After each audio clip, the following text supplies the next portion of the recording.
My journey of faith began at home as a child. My father started to take us to Sunday school when we were 3 years old. So I've grown up with the stories of Jesus and the life of the Methodist Church to which we were taken. And that continued on until my teenage years, when my mother left and our family life was turned upside down. And although I'd been in the life of the church all of that time, I decided it wasn't for me anymore.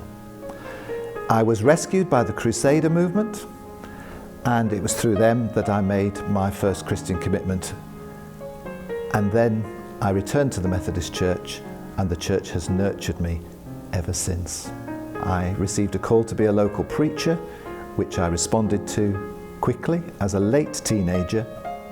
I decided that my Christian ambition was to be the first Christian accountant in Manchester to make £1 million and give it all away. That was going to be my vocation. Then God called me to be a Methodist minister.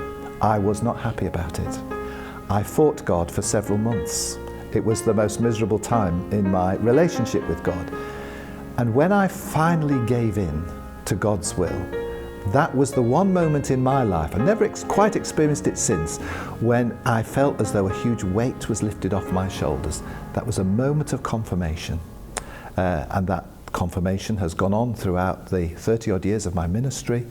And God has been incredibly patient with me, let's say that. And my faith journey has taken me to many different parts of the country, and the privilege of ministering to a great many different people. And I have continued to journey with God and to be formed into the person that I believe God wants me to be.